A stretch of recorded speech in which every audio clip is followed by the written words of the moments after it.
There you go. Hey, you got enough hair right here. Just clip it there.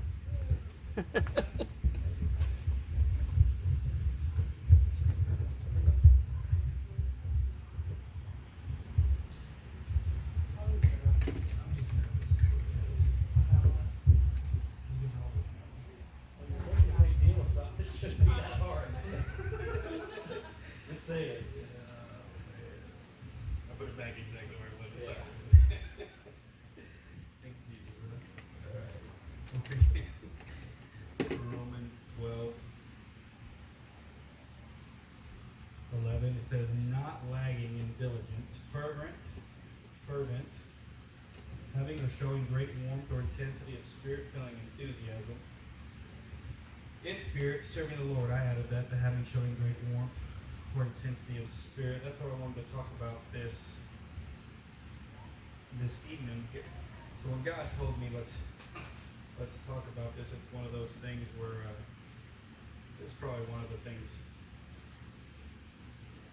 at least in the context of what I'm going to be speaking about, what I struggle with, and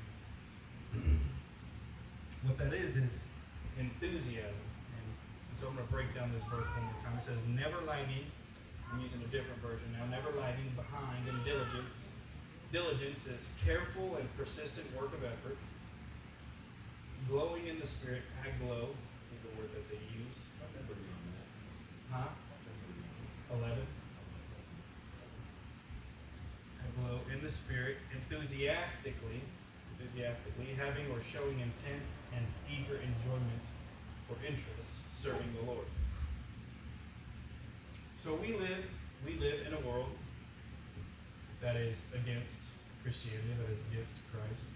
We live in a county that is, for the most part, for Christ. We live on the Bible Belt, and the kind of places I come from, you really didn't hear about Jesus the way we hear about Jesus around here.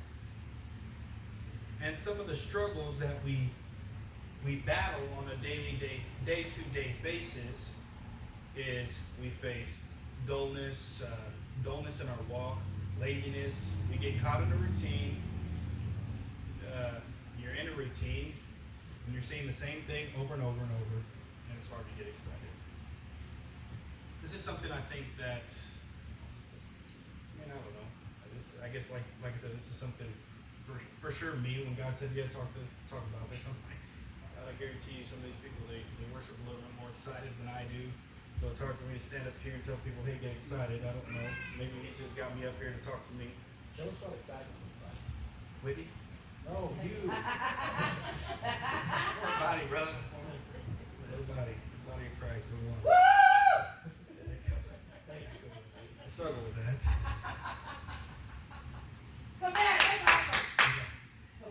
Not lagging in diligence, fervent in spirit, serving the Lord. So we're called to warm relations, good manners. Also, we're called to hard work, and the church is not a place for laziness. The word that comes to mind when I began to read the scripture, when I began to go over it, when God was speaking to me and talking to me, obviously when he was giving it to me, he's talking directly to me. He's not like, go out there and talk to Brother Boyd. He's needing this, but he's giving me a message, and the word that he gives me is passion. And so for passion, the definition for passion is strong. This is the Goggle definition, is strong and barely controllable emotion. The book of Goggle, for those of you who don't know. And how it relates to the word when it's uncontrollable, when your passion, when your emotions are uncontrollable, you tend to be persistent, enthusiastic, eager, and you're passionate about something. So our city is a town or county or, I don't know, I've been to some places in Missouri, but Missouri is known to be the Bible Belt. And it's there's many people who are heavy after Christ. We have many people who love Jesus and serve Jesus enthusiastically. There are people who want to go in there, get it done. They have this just absolute passion to serve the Lord. All their conversations, everything they do See, there's t-shirt Christians, but then there's passionate Christians that all their shirts are Jesus t-shirts, Yeah. and everything they own is Jesus and Jesus Smoky things. Mountain, Smoky Mountain. I'm just saying. Like I said, God was having me talk to somebody. I know it was. But we have the passion. The passion is important. The passion, to have passion in our walk, is important. See, so when I have passion, so often everything we do is for God. We live, we breathe, we serve. It's all for God. This passion is an expression. That's what Wendy did. Wendy expressed what she was feeling. So this passion is an expression of what we're feeling inside, the expression of the work that God is doing in our lives. And passion is important not only for us, because if you're busy expressing something, generally you're not worried about something else, but it's important for the unbelievers, it's important for the believers, it's important for everybody around you. When he says that you're the salt and light of the earth, your passion for Christ is a part of that light. And so to have passion is to have a walk with Christ and not be passionate about it. That's where I struggle when it comes to the enthusiastically part, is the expression.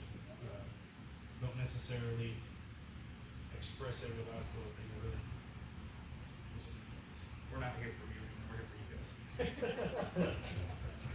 There you go. So I'm gonna talk. I'm gonna be fast. I'm gonna be fast. And I know it's warm, but No, it's hot. Extremely hot. work outside all week. Get warm here. We're blessed. And we should wait outside. We're blessed. Sometimes. So I want to talk about angry passion first. We're going to talk about angry passion. When I think of angry passion, I think of Christ flipping the tables. And this is a passion that I think a lot of us, if not all of us, we feel and we express when we walk with Christ, we live for Christ, we're all about Christ, we're fully all in. We start to get mad at the devil. We start to get mad at the things that the devil is doing. We're able to identify these things a lot easier. We don't get so caught up in the world things and making people our enemies, but we start making the devil our enemy. So the devil, he's invading our homes, he's invading our schools, Yep. he's invading our communities, he's invading our relationships, our friendships, he's invading our churches. Yep. The devil is moving in on these things. And so often when the devil moves in on these things, so fast do we just point at one another. So fast do we point at the man or the woman or the child or the circumstances. So fast do we point fingers at everything except the thing that's causing it all. Now I'm not saying that every time we mess up that we get to blame the devil.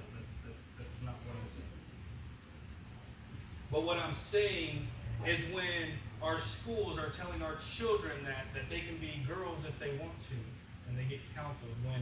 When our neighborhoods are saying that you don't have to believe in Jesus and you can still have a life full of love.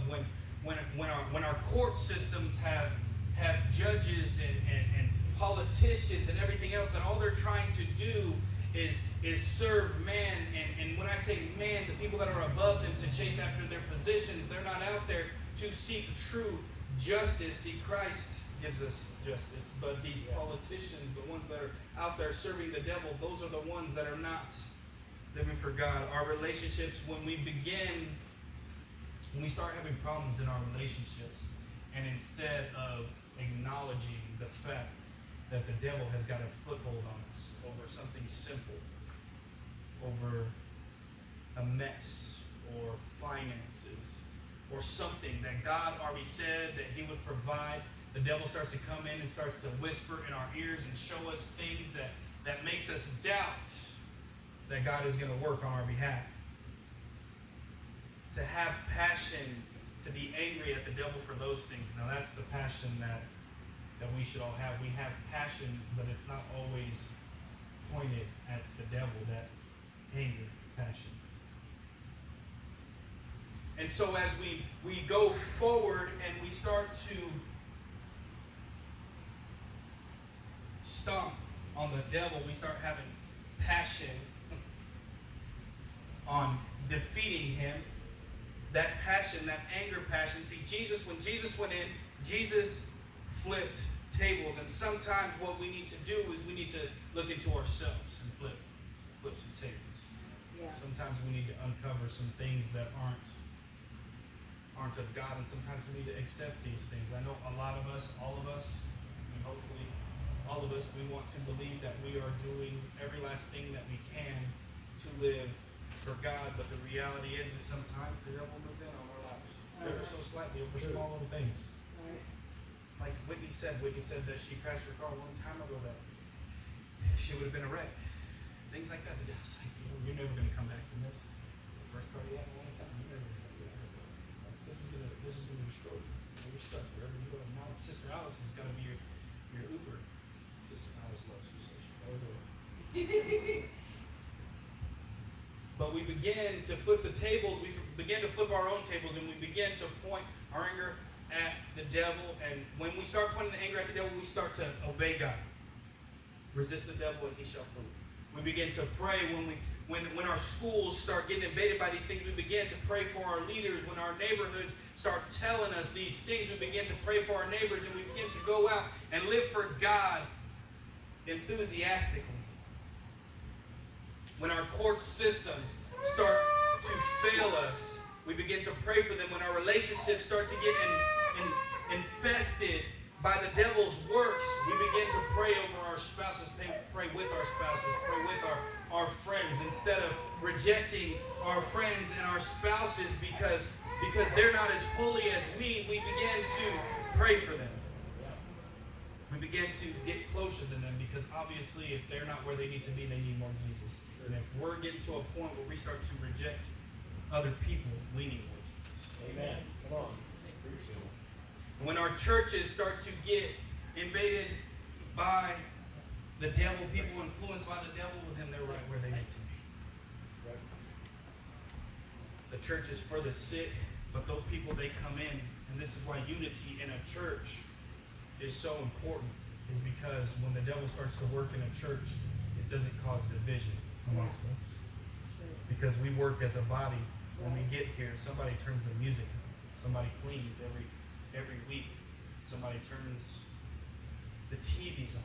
Somebody brings food. And we're in this together. But when you start having the devil start working, then people stop bringing food. Right. TV's not on, and somebody else has got to turn it on, and then you got to hear me complain and whine because I had to turn the TVs on. And then if I start cooking, then we're all in trouble. And getting angry at the devil. One of the most exhausting things for a Christian to go through is having passion for the lost. The reason why it's exhausting, because we sit here and we see people who we absolutely love and we build bonds with and we build relationships with, and they're in and they're out and they start to struggle. And one of the most exhausting things for a Christian to go through, it's also the most rewarding thing for a Christian to go through. We sit here and we see men and women go through our struggles and go through these different things. And as they go through these different things, we see them succeed. We get to see them get back up. We get to see them keep going. We get to see them love Jesus, and we get to see them bringing people to Jesus and helping and contributing to building the kingdom. So our passion for seeking the lost, the biggest questions that we run into when we have passions for seeking the lost is, why do we have a passion for seeking the lost? Is our passion for seeking the lost to get a pat on the back? Is it because we have influence or something like that in it? Is it because the lost that came, they were involved in my group, and that's why I'm passionate about it? Is it because the lost that came, they were involved in my church, so I'm passionate about it? Is it because it was something that I said that helped that person? Is that why I'm passionate about it? Or do you just outright have passion for it? Do you just have passion for the lost? Or are you just passionate for the blessings? Be nice now, be nice. This is all for me, like I said. This is when God said go, they're talking to say, God, all right, man, but you stepping on my toes right now. Can you give me something else? Right, right. So when we have these different passions, like I said, our passions, the reason why they're important is because it is the expression of the things that God is doing in our lives. When we go out and we live and we walk and we do all things of Christ, and we're not enthusiastic about it, and we're just kind of there, people see that. See, most people when they come to Christ is because they're hurting, they want something different. And most people, what they see in you is they see that light. They see that eagerness to serve. They see you go through trials and as if you weren't even scratched. They see you go through things, and your answer is always simple. It's like, well, Jesus got me. He's going to get me through this. You know, he got me this far. He's not going to let me down now. When we start to deal with these things, when people start seeing how you deal with these problems in the schools and the court systems and your relationships, when people see those things, people want to be a part of those things. Yep. When people see the way that you handle your relationship problems is sometimes just on your knees with each other. Yep. Sometimes one-on-one, talking with each other, loving on each other. Love is always involved when the devil starts to try to come in. Your passion is always, the way that you fight the devil is with good things. Yeah, there you go. There's no other battle that you're going to fight with good things other than a battle with the devil. So this is, like I said, it's a fast one. I'm going to get you guys out of here pretty quick. But the passion and the enthusiasm and the intensity, it says, never lagging in diligence, fervent in spirit, serving the Lord. It's important not only for us to have this passion, but for us to be as consistent as we possibly can with the passion. It's not, me and Mark, we've spoke before, and he tells me, you know, you cannot be like an emotional roller coaster every single time when you're going through stuff. You know, we have people that we can go to with these things. What I'm saying is you don't have to, I'm not telling you to shove these things down, but what I'm telling you is show consistency. When you're leading a group of people, everybody here as a believer and follower in Christ, you are leading someone, somewhere, somehow. Yeah. And it is important for your consistency, because when we don't realize that these people follow you, no matter what you do, if you're living for God for years and years and years and years, and these people who are following you watch you start to struggle and get angry, and when you go into the grocery store, they mess something up, or when you go to a restaurant, they messed up your order, and you're getting angry at the cook or at the waitress even. And you start getting angry, and they see those things. When you start falling back into different addictions and failures, you start following the people who are following you, see those things, and it's like, well, if they can do it, I can do it. You see it so often. You can tell these things. Now, I'm not saying that you're 100% responsible for them, but you are 100% responsible. Quit it, Whitney. Quit at me. Somebody help her. See, that was me being passionate right there. We're 100% responsible for our part. We're 100% responsible for how we react, like how I did with Whitney. It was okay. But we are responsible for our part in these things. We're responsible for how we express these things, because this is what the world sees. And it does. It seems so just basic. But honestly, a lot of the things when it comes to serving the Lord, this is something that I've witnessed is when you first start coming to God, all the answers and responses you get for all of your problems are very basic answers.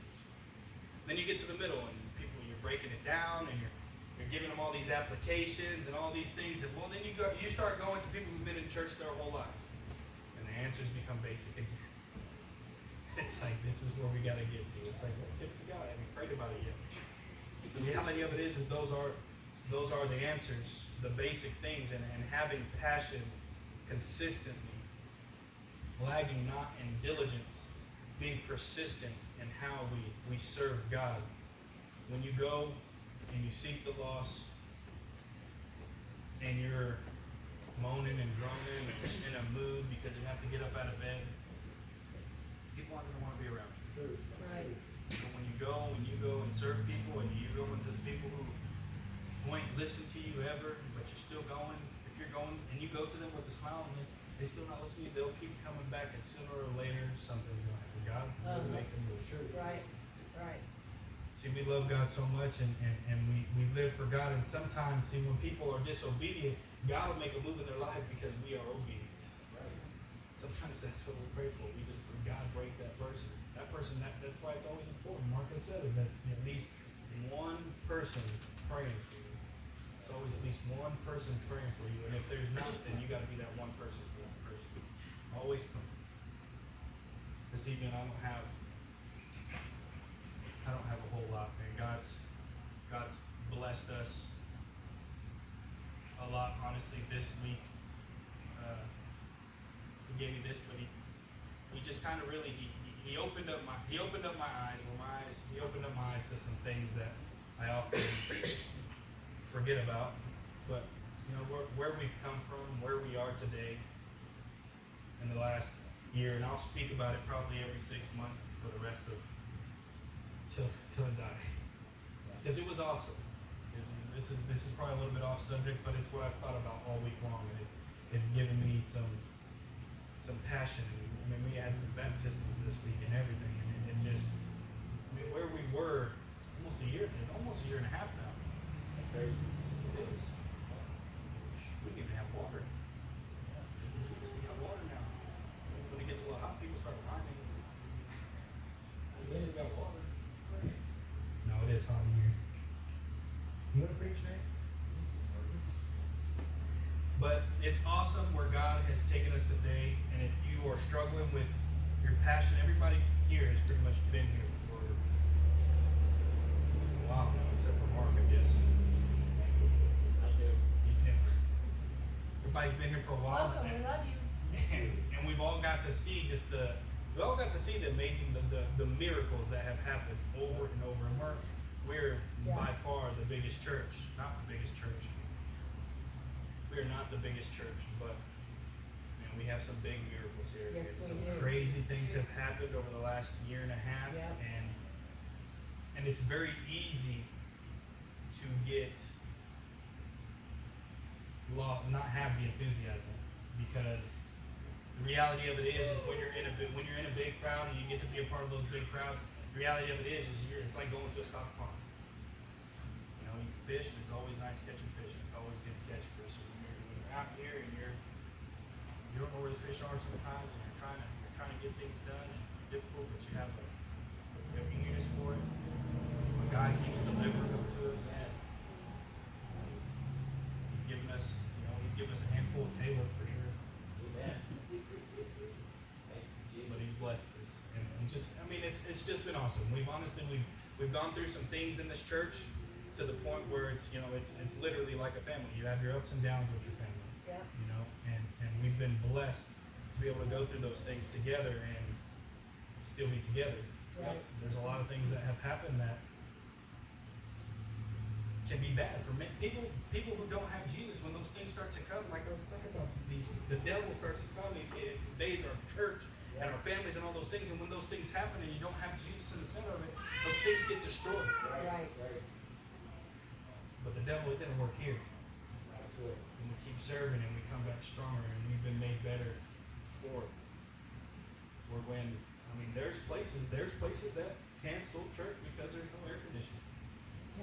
We try to talk Mark into it, but he wasn't good. He wasn't for it. So here we are. It's gonna be hot in hell too. Yeah, so we're getting ready for it, right? Get some of you ready. Get some of you ready. I want you to have shots. But God's been good, man. I didn't have a long one this week. God's another thing I'm going to confess about here is what I got caught up with, and I shared this in group. when giving these sermons, I've gotten caught up with having a good sermon so that people were reached and people were touched, and that's important. But I lost my sight on giving these sermons for Jesus, Yeah. for doing it for Jesus, and doing it for Him, and only for Him, and allowing Him to do the work. Sometimes, see, God gives us gifts, and He's blessed me with a gift that I'm not. Even when I'm nervous, I guess I don't show my nervousness, and He's blessed me with the ability to get up here and deal with me every week. 2 more weeks. And sometimes we can use our blessings for ourselves, and that's kind of how I felt. And He kind of checked me on it last week, and it was, sometimes it can be discouraging when you're up here and you're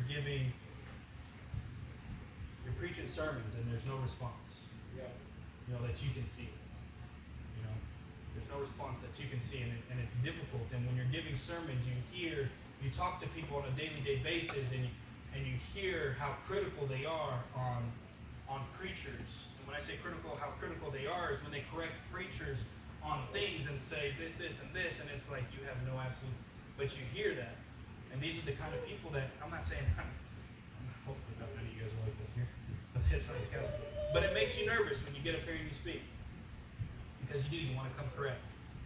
And so I did. I got caught up a little bit with giving sermons, trying to please people and speak nice and do all of those things in the last 2 weeks. And maybe this was one of those weeks for it. Is a lot of the times I try to hit my mark on about 30 to 45 minutes. And in the last 2 weeks, I finally told God, I said, okay, I'll stop doing that. And I went back to just study. And in the process of going back to just studying, I come up here and now it's like passion. And for me, the reality of it is, even when I give that sermon, I know that it's truth that we have to have passion and all that stuff. But the inside of me is like, that's the best you got. Good enough. That's the voices that we hear. And I'm just being honest now. That's the voices that we hear, and that's the battle that I face. And I finally just was like, all right, God, I'm done with that. I'm going to go back, because I enjoy studying. I enjoy studying the Word, and it got to the point where it was difficult to enjoy it because I wasn't doing it for the right reason. I was chasing something that I shouldn't have been chasing. That's the reality of it. Sure, thank you. And so that's, for the most part, what I got. I'm done telling on myself. You guys can tell on other people. So, Matt, Yes. I want to say something. Yes. So I was thinking about what you were saying, and a Christian and their passion, and what the Word says about passion, and sometimes we say, well, what does that look like in the life of a Christian? Is it being exuberant when they preach? Is it going crazy, or as they constantly are driving people crazy talking about Jesus? And I feel like the Lord gave me a good comparison is to look at a mama. A good mama is passionate. As Christians, we're supposed to be passionate. But as Christians, we get tired. As Christians, we have bad days. We have real life happens. We have frustrations. As Christians, you look at the life of a mama. A mama becomes exhausted. There are days that she's like, somebody fix to take the kids. I cannot do this today. But you let one person try to touch their kids with their hands or their mouth, and she'll go mama bear on you too quick to count. That's her passion. You don't touch what she's passionate about. And as Christians, you don't touch my Jesus. There's a lot of things I'll put up with out of you. You don't touch my husband, and you don't touch my Jesus. Those are two things. I will flat just not like you. I just will not like you. And I'll be done with you. And I can be done with you. I'll forgive you. But I can be done with you if you touch my Jesus or my husband. That's how we are. That's how we should be as Christians. You don't touch my Jesus. And I may get tired. I may go through slumps where I'm like, oh, I'm going to tell you tonight. I just went this morning. I even prayed before church this morning. I mean, and I go do my time again tonight. But all you gotta Sound like do she's is, going to prison. Sound like she's going to prison. but let me get in his presence, Yeah. and that passion clicks on. You know what I mean? I'm human. I am absolutely human. But I love to be